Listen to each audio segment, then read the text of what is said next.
ายในป่ากว้างแห่งหนึ่งได้มีเด็กชายตัวน้อยๆกำลังวิ่งเล่นอยู่โดยเด็กน้อยคนนี้ได้สวมใส่ผ้าหนังสัตว์ปกปิดร่างกายเอาไว้และรอบๆตัวของเด็กน้อยก็รายล้อมไปด้วยสัตว์ป่าหลากหลายชนิดซึ่งมีทั้งที่น่ากลัวและไม่เป็นพิษเป็นภัย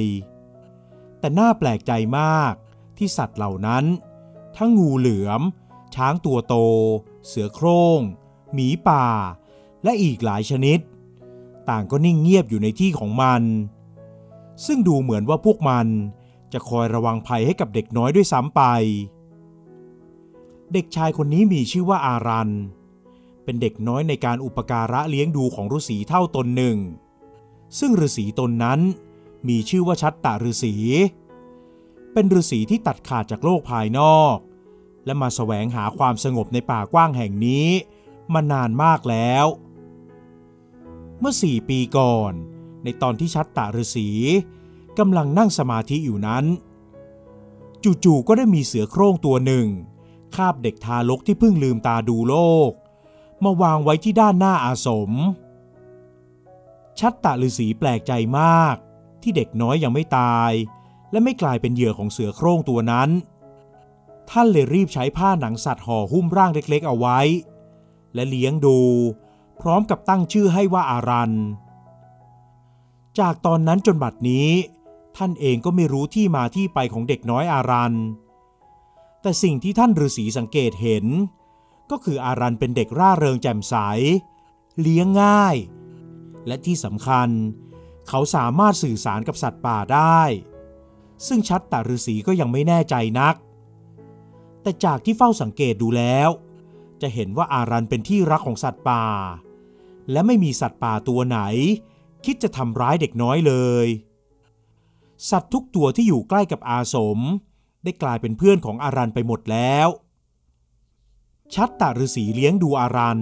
จนอายุย่างเข้า10 ขวบก็แน่ใจแล้ว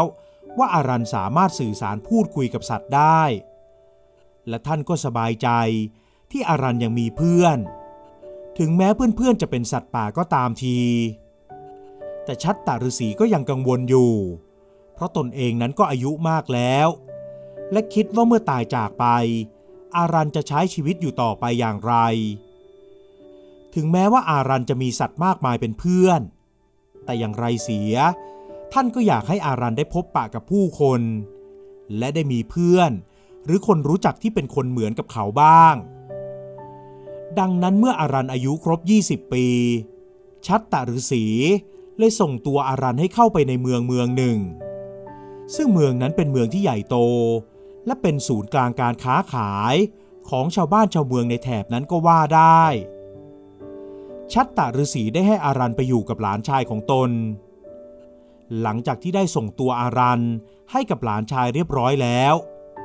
ชัตตะฤาษีก็ได้กลับไปที่ป่ากว้างและนั่งสมาธิหาความสงบให้กับจิตใจต่อไปจากนั้นไม่นานชัตตะฤาษีก็ได้จากไปอย่างสงบท่ามกลางป่ากว้างแห่งนั้นและมีสัตว์ป่าที่เป็นเพื่อนๆของอารันคอยเฝ้าดูอยู่จนร่างกายของท่านเปื่อยเน่าไปจนหมดฝ่ายอารันเองก็รู้ดีว่าฤาษีที่เลี้ยงดูตนเองมานั้น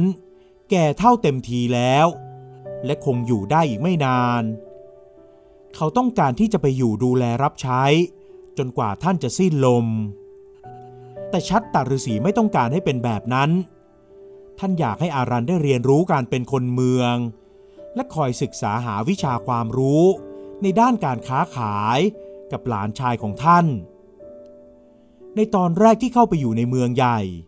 อารันร่ำจะหนีออกไปให้ได้เพราะเขารู้สึกไม่คุ้นชินและงุนงงกับความวุ่นวาย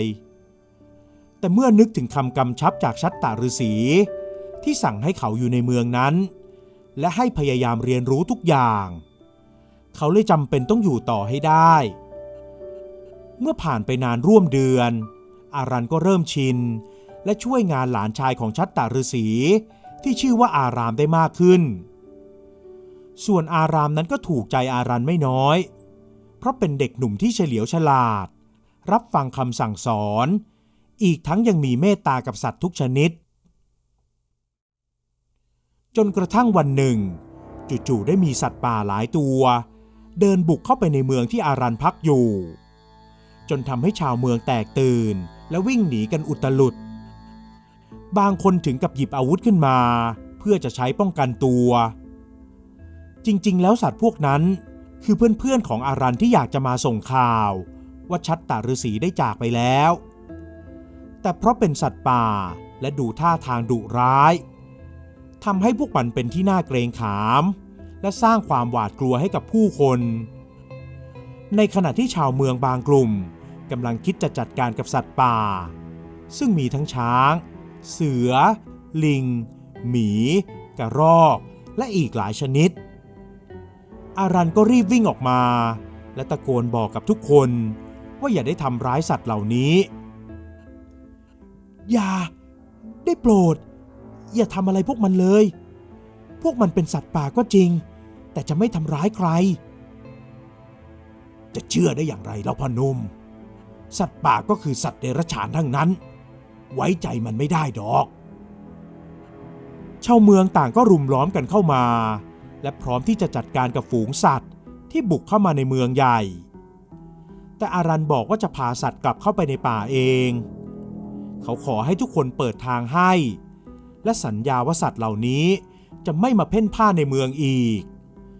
ซึ่งชาวบ้านก็ยินยอมแต่ก็มีบางคนได้พูดว่าถ้าอารันจัดการตามที่พูดไม่ได้พวกเขาก็จะจัดการกับสัตว์ที่มาบุกรุกด้วยตัวเองโดยจะฆ่าให้ตายเสีย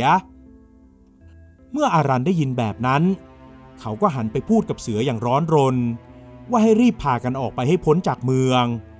ซึ่งเสือก็รับฟังแต่โดยดีเมื่อฝูงสัตว์หันหลังเดินจากไปโดยมีอารันเดินตามรั้งท้ายเหตุการณ์นั้นได้สร้างความแปลกใจให้กับชาวเมืองไม่น้อยเพราะทุกคนไม่คิดว่าอารันจะต้อนสัตว์ทุกตัวเข้าป่าไปได้ซึ่งจริงๆแล้วอารันไม่ได้ต้อนแต่เขาได้พูดคุยกับพวกมันโดยที่ชาวเมืองไม่ได้สังเกตเห็นเมื่อเดินเข้าไปในป่าได้พอสมควรแล้วอารันก็ร้องเรียกเสือตัวโตที่เดินนำหน้าสุดและกำชับว่าอย่าเข้าไปเพ่นพ่านในเมืองอีกพี่เสือท่านอย่าได้พากันไปที่เมืองอีกชาวเมืองไม่ได้รู้จักพวกท่านเหมือนอย่างที่ข้ารู้จักข้ารู้แต่พวกข้าแค่อยากจะมาเยี่ยมเจ้าและจะมาบอกว่าท่านฤาษีได้จากไปแล้วพอเสือใหญ่บอกข่าวร้ายอารันก็ดูเสื่องซึมลงไปทันทีแต่ช้างได้บอกว่าห้ามทำสีหน้าและท่าทางแบบนั้นเพราะท่านฤาษีคงไม่ต้องการให้อารันเป็นแบบนี้เอาละเจ้าไม่ต้องเสียใจไปท่านชัตตฤาษีไปสบายแล้วและพวกข้าจะไม่เข้าไปในเมืองอีกขอบใจมากพี่เสือไว้ว่างๆข้าจะไปเยี่ยมพวกท่านนะจากนั้นมาสัตว์ป่าทั้งหลายก็ไม่เคยย่างกรายเข้ามาในเมืองอีกเลยส่วนอารันนั้นมักจะไปหาพวกมันอยู่เสมอบางครั้งก็ดันด้นเข้าป่ากว้างเพื่อไปกราบไหว้กระดูกของท่านชัตตฤาษีแต่ไม่นานนักเมืองใหญ่ที่อารันได้ไปพักอยู่กับอารามก็ถูกรุกรานเพราะเป็นเมืองที่อุดมไปด้วยพืชพันธุ์ธัญญาหารกับการค้าขายที่ขยายกว้างทำให้ต่างเมืองคอยจ้องจะหาเรื่องอยู่เสมอและท่านเจ้าเมืองก็ต้องเหน็ดเหนื่อยในการคิดหาหนทางป้องกันบ้านเมืองเพื่อที่จะให้ชาวเมืองได้ทำมาหากินและอยู่อย่างร่มเย็นเป็นสุขในค่ำคืนหนึ่งทั่วทั้งเมืองได้เกิดความวุ่นวายขึ้นเพราะมีโจรกลุ่มใหญ่เข้ามาปล้นชาวเมืองและเข็นฆ่าชาวเมืองจนล้มตายเป็นจำนวนมากอารันกับอารามและชาวเมืองหลายคนต้องหนีตายเข้าไปในป่าจนเมื่อเหตุการณ์สงบลงและอารันที่ยืนมองอยู่บนภูเขาลูกหนึ่งได้เห็นควันไฟลอยคลุ้งขึ้นเบื้องบนอารามที่เดินเข้ามาสมทบและยืนมองด้วยอยู่นั้นได้แต่ถอนหายใจและเสียใจกับเหตุการณ์ที่เกิดขึ้นจะทำมาหากินกันอย่างไรล่ะทีนี้ท่านเจ้าเมืองก็ถูกจับตัวไปไม่รู้จะเป็นตายร้ายดีอย่างไรเลยอารามพูดออกมาด้วยความเสียใจและเดินลงไปช่วยชาวเมืองคนอื่นๆดูแลคนที่บาดเจ็บ จากนั้นไม่นานก็มีทหารที่รอดตายได้เข้ามาสมทบกับกลุ่มชาวบ้านที่หนีตายเข้ามาอยู่ในป่าทหารกลุ่มนั้นบอกว่ากำลังหาช่องทางเพื่อออกตามหาท่านเจ้าเมืองอยู่แต่ติดปัญหาตรงที่กำลังคนนั้นมีไม่มากนักและยังไม่รู้ว่าพวกโจรจากต่างเมืองได้จับท่านเจ้าเมืองไปไว้ที่ไหนเมื่ออารันได้ยินทหารพูดแบบนั้นเขาก็อาสาจะไปตามท่านเจ้าเมืองให้เองซึ่งทุกคนในที่นั้นพอได้ฟังเขาพูดก็อดหัวเราะออกมาไม่ได้เพราะอารันเป็นแค่เด็กหนุ่มชาวป่าและเพิ่งจะมาอยู่ในเมืองใหญ่ได้ไม่นานเท่าไหร่อีกทั้งฝีมือด้านการทหารก็ไม่มีแล้วจะไปช่วยท่านเจ้าเมืองได้อย่างไรขนาดทหารฝีมือดียังมืดแปดด้านแต่พออารามที่พอจะรู้เรื่องราวของอารันจากท่านชัตตาฤาษีมาบ้างแล้วนั้นกลับรู้สึกมั่นใจอย่างประหลาดว่าอารันจะทำได้ตามที่พูดพวกท่านอย่าเพิ่งหัวเราะเยาะเจ้าหนุ่มอารันเลยลองฟังความดูก่อนอาจจะมีช่องทางที่พวกท่านคาดไม่ถึงก็เป็นได้แล้วเจ้าคิดจะทำอย่างไรหรือเจ้าหนุ่มเจ้าคิดจะลุยไปคนเดียวเลยหรืออย่างไรเมื่อทหารถามอารันเขาก็ยืนนิ่งอยู่ครู่หนึ่งเพราะไม่แน่ใจว่าถ้าตอบออกไปแล้วผลตอบรับจะเป็นอย่างไรและสุดท้ายแล้วอารันก็ตอบออกไปข้าเติบโตในป่าข้าอยู่ในป่ามาตั้งแต่เกิดและข้าสามารถสื่อสารกับสัตว์ทุกตัวได้เมื่ออารันพูดจบก็ได้ยินเสียงหัวเราะคลื่นจากกลุ่มชาวเมืองที่นั่งห้อมล้อมกันอยู่กลุ่มคนที่หัวเราะคิดว่าอารันพูดเพ้อเจ้อแต่พวกทหารกลับมองอารันอย่างพินิจพิเคราะห์และเอ่ยถามอารันเพื่อความแน่ใจอีกครั้งเจ้าแน่ใจหรือเจ้าหนุ่มสัตว์ป่ามากมายในป่านี้ล้วนเป็นสัตว์เดรัจฉานเจ้าไม่กลัวจะถูกพวกมันฉีกเนื้อเจ้าเล่นหรือไม่เป็นเช่นนั้นดอกท่านอย่ามองว่าบรรดาสัตว์เดรัจฉานจะโหดร้ายไปเสียทั้งหมดข้าเห็นว่าคนเรานี่แหละที่โหดร้ายและน่ากลัวมากกว่าสัตว์เดรัจฉานเสียอีกท่านเห็นศพเกลื่อนกลาดที่ในเมืองหรือไม่ท่านเห็นไฟโหมกระหน่ำหรือเปล่านั่นคือฝีมือของคนทั้งนั้นบางครั้งคนเรานี่แหละที่เป็นเดรัจฉานเสียเองทุกคนนิ่งอึ้งกับคำพูดของอารันและทหารก็ยินยอมให้เขานั้นออกไปตามหาท่านเจ้าเมืองโดยที่อารันบอกว่าไม่ต้องการให้ใครไปกับเขาด้วยแต่เขาจะเข้าป่าไปคนเดียวจากนั้นอารันก็มุ่งหน้าเข้าป่าลึกเพื่อไปพบกับสัตว์ป่าที่เป็นเพื่อนของเขาเมื่อได้พบกันอารันได้เล่าเรื่องราวทั้งหมดให้ฟังและเสือที่แต่งตั้งตัวเองเป็นหัวหน้าสัตว์ป่าได้บอกว่าจะพาบรรดาสัตว์ออกตามหาท่านเจ้าเมืองกับอารันด้วยโดยเสือได้ส่งนกออกไปบินหาข่าวไม่นานหลังจากนั้นนกพิราบก็ได้บินกลับมาบอกว่ารู้ทิศทางที่ท่านเจ้าเมืองถูกจับตัวไปแล้วจากนั้นสัตว์ทุกตัวได้ออกเดินทางโดยมีอารันนั่งอยู่บนหลังเสือจนขบวนของสัตว์ป่าเดินทางไปจนถึงหุบเขาอันตรายและไม่มีเส้นทางที่จะข้ามไปยังฝั่งตรงกันข้ามได้เสือได้บอกกับอารันว่าตามที่นกพิราบไปหาข่าวมานั้นก็รู้ว่าเมืองแห่งหนึ่งได้ว่าจ้างโจรป่าที่อาศัยอยู่ในหุบเขาให้ออกไปเผาบ้านเผาเมืองที่อารันพำนักอาศัยอยู่และได้จับตัวท่านเจ้าเมืองมาทรมานที่หุบเขาในถิ่นของพวกโจรจนกว่าจะตายเสือได้บอกกับอารันอีกว่าตอนนี้เจ้าเมืองที่ได้ว่าจ้างกลุ่มโจรนั้นได้ออกเดินทางมายังเมืองที่อารันอาศัยอยู่แล้วพวกเราต้องพาท่านเจ้าเมืองกลับไปยังบ้านเมืองให้เร็วที่สุดเพื่อจะได้ไปหยุดเจ้าเมืองชั่วคนนั้นเสือพูดกับอารันแล้วก็สั่งให้ลิงตัวใหญ่นำพาอารันกระโดดข้ามต้นไม้และหุบเขาอันตรายไปส่วนเสือและสัตว์อื่นๆก็ได้พากันเดินลัดเลาะไปอีกทางหนึ่งไม่นานหลังจากนั้นพวกสัตว์ป่าและอารันก็ไปถึงหุบเขาถิ่นของโจรได้เมื่อไปถึงหน้าซ่องโจรเสือได้สั่งสัตว์ทุกตัว ให้ลุยเข้าไปจัดการกับพวกโจรที่สร้างกระท่อมกันอยู่หลายหลังในบริเวณนั้นพวกสัตว์ป่าเลยกระโจนเข้าจัดการกับบรรดาโจรเหล่านั้นถึงแม้พวกมันจะหยิบจับอาวุธออกมาต่อสู้แต่ก็ไม่สามารถทำร้ายสัตว์ป่าและอารันได้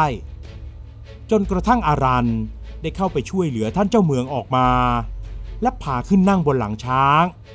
ขบวนสัตว์ป่าก็ออกเดินทางกลับทันทีท่านเจ้าเมืองมองบรรดาสัตว์ป่าด้วยความแปลกใจและยิ่งเห็นอารันพูดคุยกับพวกมันเขาก็ยิ่งพิศวงงงงวยแต่ก็ดีใจที่ตนเองนั้นหลุดรอดออกมาจากซ่องโจรได้เมื่อเดินทางกันมาถึงระหว่างทางก็มีนกพิราบบินโฉบลงมาและแจ้งข่าวกับเสือท่านไอ้เจ้าเมืองชั่วคนนั้นใกล้จะถึงจุดหมายแล้วนะนกพิราบได้บอกกับเสือว่าเจ้าเมืองจากต่างเมืองที่ว่าจ้างกลุ่มโจรให้มาทำลายบ้านเมืองนั้นเดินทางมาใกล้จะถึงแล้วและจะเข้ายึดบ้านเมืองเป็นของตัวเองท่านเจ้าเมืองที่นั่งอยู่บนหลังช้างเมื่ออารันแจ้งข่าวให้รู้ก็มีสีหน้าเป็นกังวลเพราะตนเองยังต้องเดินทางอีกไกลกว่าจะไปถึงอีกทั้งยังเหลือตัวคนเดียวด้วยทหารก็กระจัดกระจายกันไปไม่สามารถติดต่อได้อารันเลยบอกว่าไม่ต้องเป็นห่วงเดี๋ยวเขาจะจัดการเองจากนั้นอารันได้แบ่งกลุ่มสัตว์ป่าออกเป็น2 กลุ่มโดยให้เสือเป็นหัวหน้ากลุ่มออกไปจัดการกับเจ้าเมืองชั่วคนนั้นส่วนอีกกลุ่มให้ช้างนำทางไปส่งท่านเจ้าเมืองให้ถึงที่ส่วนอารันได้นั่งอยู่บนหลังเสือและเสือก็วิ่งทะยานไปข้างหน้านำขบวนของสัตว์ป่าไปจัดการกับเจ้าเมืองชั่วคนนั้นไม่นานนักเสือที่อารันขี่หลังมาได้ไปยืนขวางกลุ่มคนต่างเมืองและร้องคำรามลั่นเจ้าเมืองชั่วตกใจจนตาเหลือกและยิ่งเห็นบรรดาสัตว์มากมายมายืนขวางทางเอาไว้เขาก็รู้ด้วยสัญชาตญาณแล้วว่าไม่ปลอดภัยแต่ไม่ทันจะได้สั่งการอะไรเพราะเสียงโฮกใหญ่ดังขึ้น